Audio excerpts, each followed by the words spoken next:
Hello, welcome back. It is day 13 of 30 of talking to the camera journey. Today I felt it on my heart to grab my laptop and actually read off a reflection I had from this morning.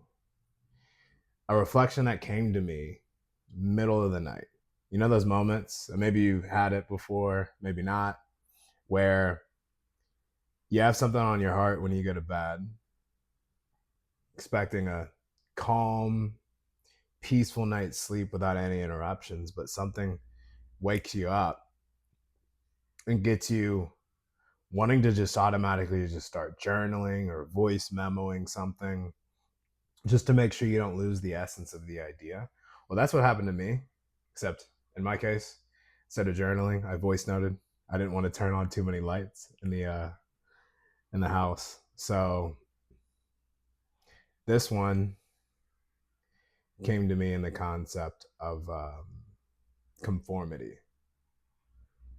So here it goes. So I woke up this morning with something heavy on my mind that I just had to share. Doing what everyone else around you is doing simply because everyone else is doing it. If you think back to the playground for a second, you see someone else doing something. It looks fun. You jump in without hesitation, without fear, without doubt. You try it out. If it works out, cool. If it doesn't, cool. You keep going. Some things you're naturally better at. You pick them up faster. But as we develop further, middle school, high school, we start wanting to look cool and fit in with others. And as you try to fit in, what you don't realize is you're forgetting who you are. You're forgetting your natural inclinations, your natural curiosity. You're moving in a direction that may not be ordained for you by God. There's friction, but you don't know what it should feel like. So you continue down that path. Keep trying to fit in, conforming.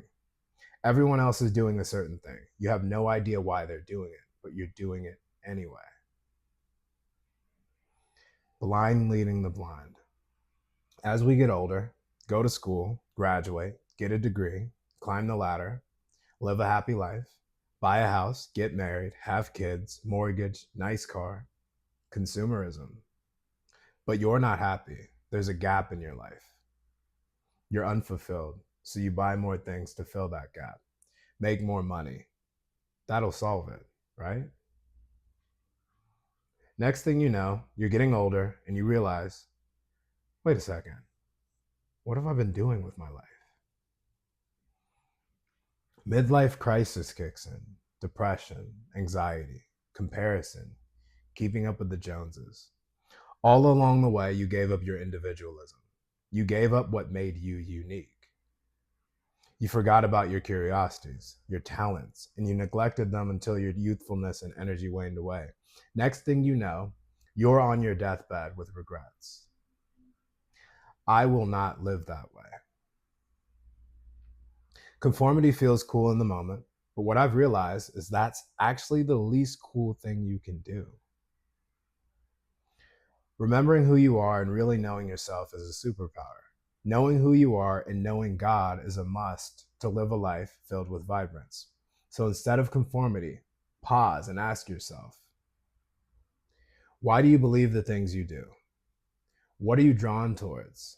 How many things in the past year, month, or week did you pass on trying simply because you were too tired or thought it wouldn't look cool or wouldn't make a good post? What if you tried? What if you gave it a shot? What new experiences are you neglecting that could lead you to learning who you are or expressing who you are? Conformity is not the way. Reclaim your individualism. Remind yourself who you are by taking actions in the direction of your curiosity. Take time away from the noise of social media, away from constant buzzing. Sit with your thoughts, sit with your breathing. Just breathe and be. Take out a pen, put it to paper, and write. Whatever comes up, just write. Show up the next day, keep doing it, and see what bubbles up. You have all of the answers already. You just don't realize it. You've dimmed your light to play safe. Playing safe isn't where life is lived. You're an individual. You're worth more. God created you to do great things in great, unique ways. That's what I had to share today.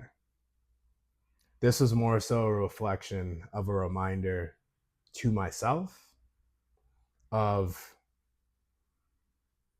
the energy and intentions I'm looking to bring into my life, and also more so aspects of the anti-vision of what I definitely don't want to bring into my life in the future.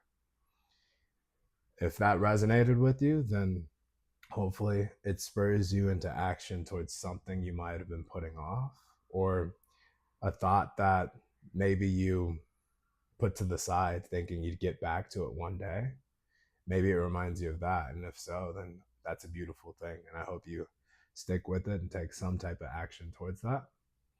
But I know for me, it's a thought I regularly reflect on. But this morning, all of a sudden, it just had to come out in the voice memo.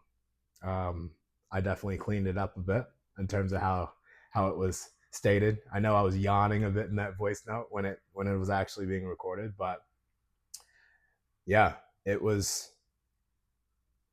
a beautiful moment, and I'm grateful that I was able to share it here on day 13 of 30 of the Speaking to Camera journey. Until tomorrow, we lock in again. Thanks for listening.